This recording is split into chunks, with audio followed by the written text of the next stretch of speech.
Sup guys, not much. Welcome to my channel, and specifically thanks for watching this video. I really appreciate it. My favorite actor in the whole world is John Goodman, so I've been reviewing John Goodman movies. So I watched the 2008 film, Gigantic. This movie's opening credits show us rats swimming around in water.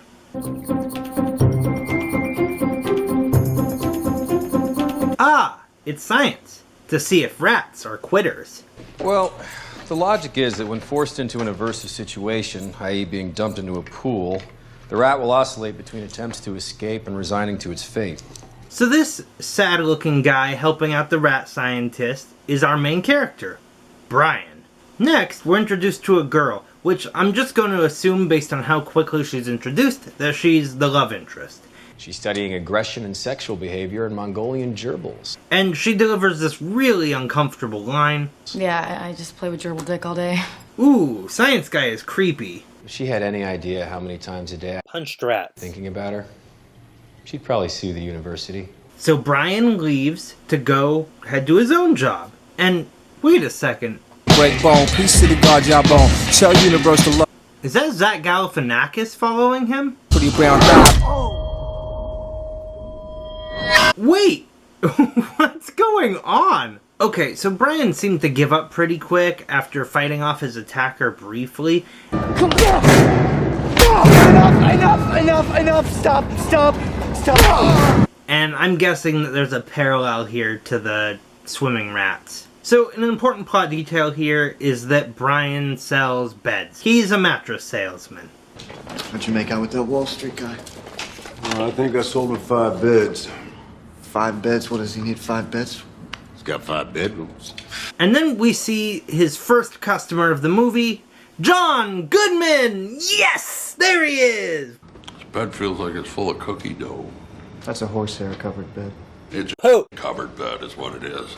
So my man, John Goodman, is looking to buy a bed, but he is incredibly rude to everybody, but he kind of carries the scene. No.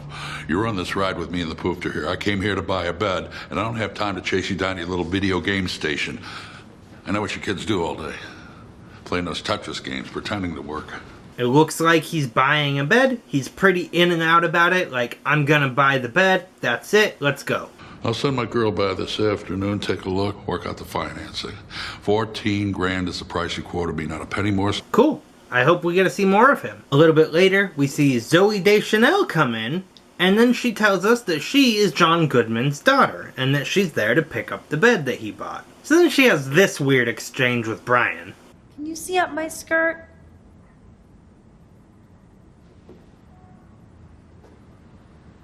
Not really. Great.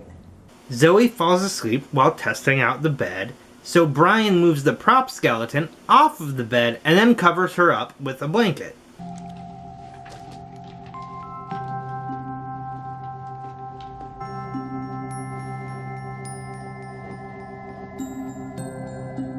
What a gentleman!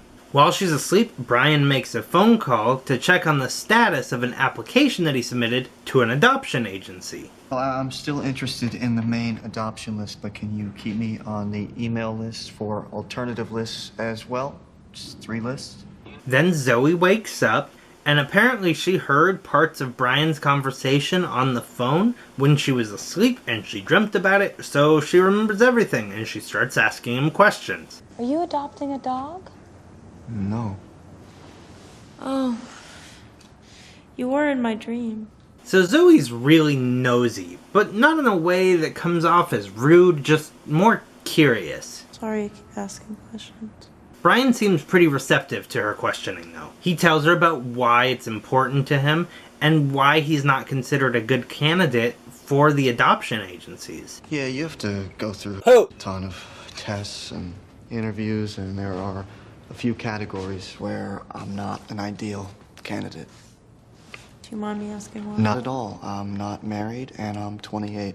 What would they rather have? Married and 30. So when she's about to leave, she asks Brian if he's actually the one that delivers the bed, and when he says no, she just says, okay, well, I'll come back later. So she made it pretty clear that she's interested in him. and so I was probably wrong about the girl earlier being a romantic interest. Oh well. Oh, and then we learned that Zoe's name is actually Happy, so the character is Happy. And I'll call her Happy from now on. The delivery guy is ready to deliver John Goodman's bed. What's up, dude? Not much. But one of his other delivery guys is sick, which is a coincidence because Brian can fill in and, you know, get to go see Happy again. Listen, dudes, I need someone to help me with that scone delivery. Well, he called in sick, dude. He's like ate some bad chicken. Cool. The delivery guy and Brian deliver the mattress to John Goodman's house, and John Goodman's laying on the kitchen floor reading the newspaper. We're delivering the mattress. I'm lying on the kitchen floor. Now that we both know what we're doing, what's next? So they take it over to the bedroom area where Happy leads them. So Happy asks Brian if he can drive her dad and her to his back specialist. Will you drive my dad to the back specialist? So I guess that's why he's laying on the floor? Okay. So Happy is showing more of an interest in Brian. Oh, somebody got all gussied up. Ow. And I think I like this. At the doctor's office, Happy and Brian share a little bit of small talk. What are you reading? Mostly just ads. And then she's really direct. Do you have any interest in having sex with me? So they go back to the car and, well, yeah. Then John Goodman has this really great scene when he's scheduling his next appointment with his doctor. It's one of my favorites. I need to schedule another appointment, Linda. How was your visit, Mr. Lally? Waste of money. How about Thursday the 23rd? Nope. The 24th? Yep. 9:30? Nope. 2:30? Yep. In the car, John Goodman tells this weird story about having a brain tumor and how he used Chinese techniques to will it out of his body and he coughed it up. Then one day I just hocked it up. It was a really weird part of this movie. So Brian goes back to talk to his creepy scientist friend to ask him for relationship advice about Happy. Well, now there are two possible reactions in this scenario. You either want to bang it home again, or you never want to see her for the rest of your life.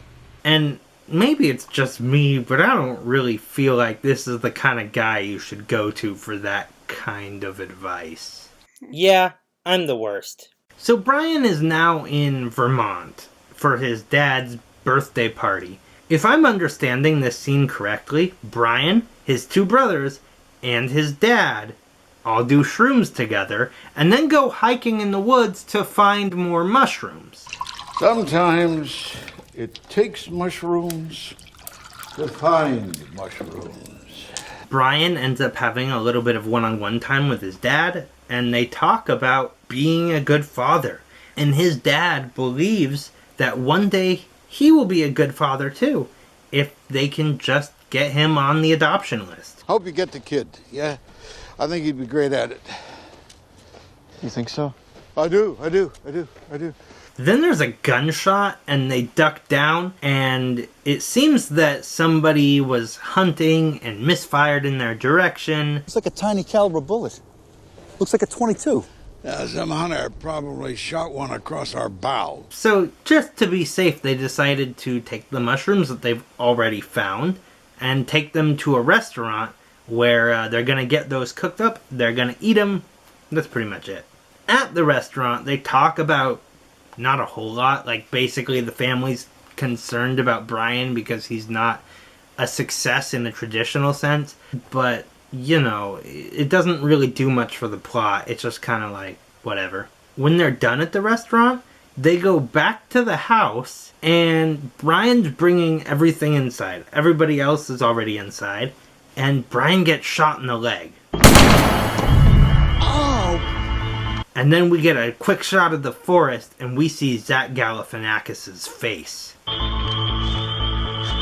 Dude, this is so weird. Is he, like, hunting him? The next day, or whatever, whenever it is, Brian's brother comes to the mattress store and says to him, Flinch can get you a healthy Chinese baby on the black market for like $45,000 US. Brian says no. And ultimately, this leads nowhere. This scene was pointless. So Brian stops by at Happy's work to see her, and I think she works at a TV studio. That's what it seems like, at least. After she shows Brian around, she asks him if he would like to go to dinner with her and her dad. I'm having dinner with my dad, if you want to come. Please. And he agrees. Okay. Do I have to get dressed up? When Brian shows up at the restaurant for dinner, we see this ominous shot of Zach Galifianakis just lurking outside, watching him.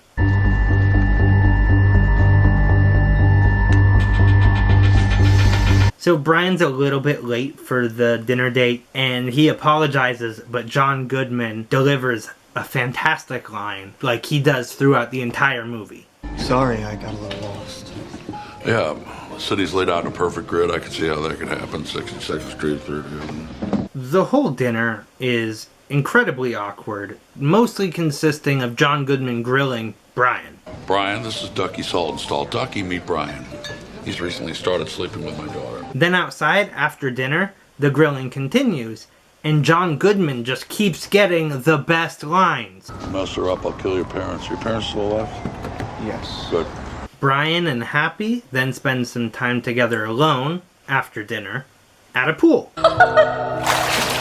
The next day, Brian gets a phone call from the adoption agency saying that he's finally been approved and he's been put on the list to adopt a baby. They approved you. You're on the list. Thanks. So I'll be in touch. I'll probably have you come in and take care of some financial stuff. But congratulations. Brian has Happy come over to his work so that he can tell her about being approved to get a baby. But when he does, she kind of freaks out and she throws up. This is really great, Brian. I'm really excited for you.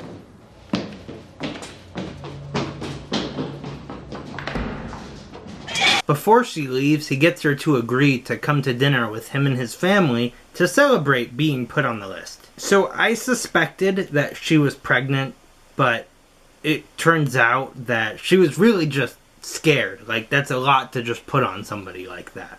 But also, I'm not sure what she suspected, because one of the first things he told her at all that wasn't related to buying beds was that he wanted a baby. And that he's been talking to the adoption agencies. So what did she expect here? We get to see Brian and his dad at the adoption agency filling out more paperwork. And now his trip to Hong Kong to get the baby is official. Brian, let's go celebrate. Kenny, would you care to join us? You know, I would love to, but I've got work to do here. Then we see Happy talking about going to Paris to go to cooking school. And it's really just because she got cold feet and I guess doesn't want to be involved in this. I'm going to cooking school in France. Right.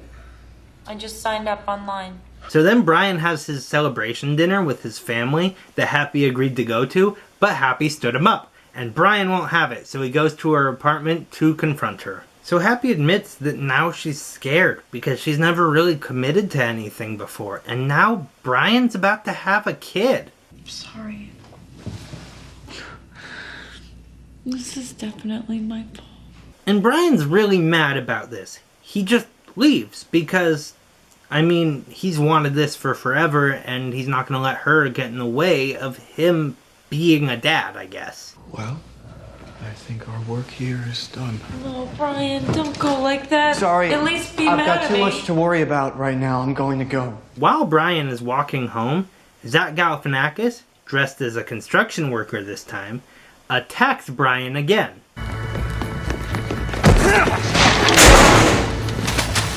Brian fights back.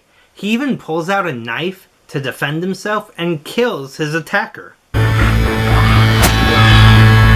But when Brian turns around, nobody's there. And he doesn't really seem fazed by the body not being there. So it seems that it's all in his head. You don't understand. This has been going on for a long time.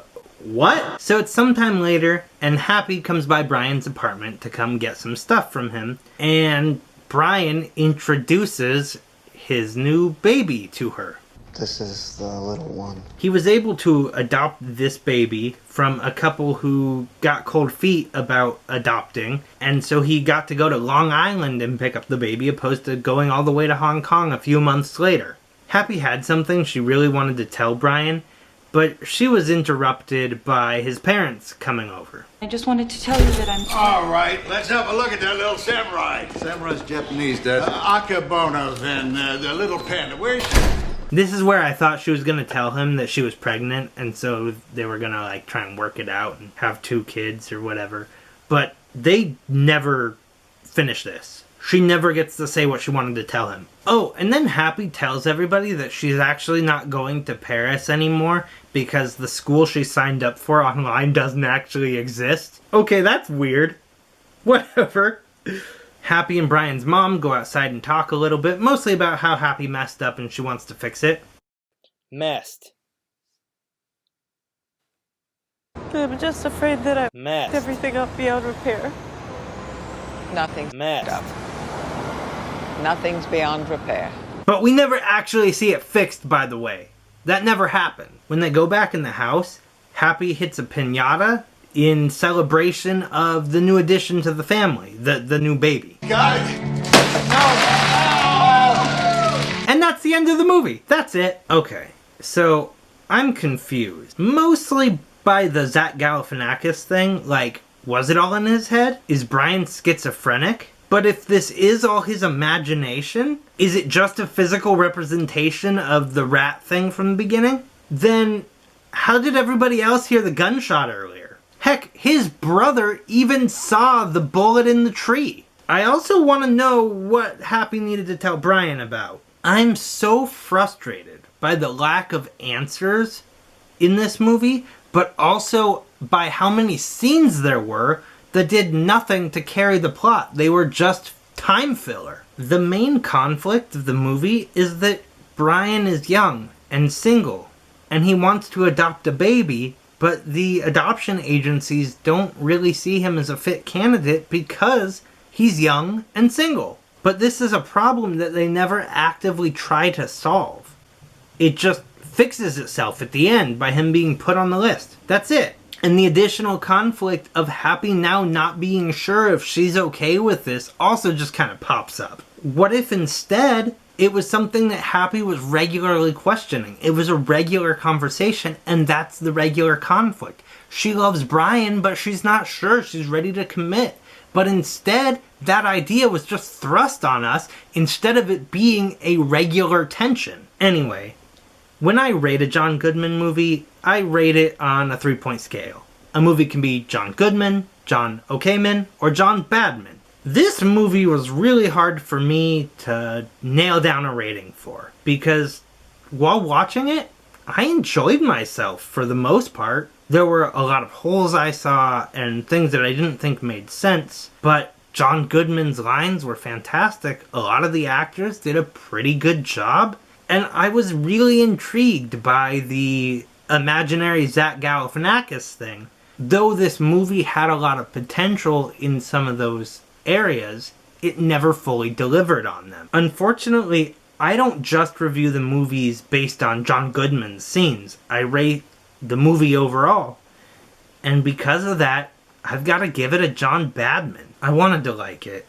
I wanted to give it a higher rating, and I was going to.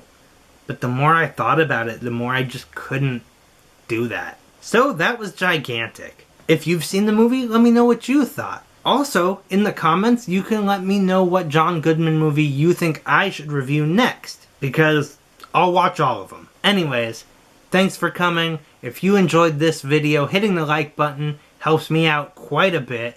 And if you subscribe to my channel, you'll see next time I review a John Goodman movie, and all the other times I put out videos about other things. Well, thanks for coming along on this one. That's it. Bye!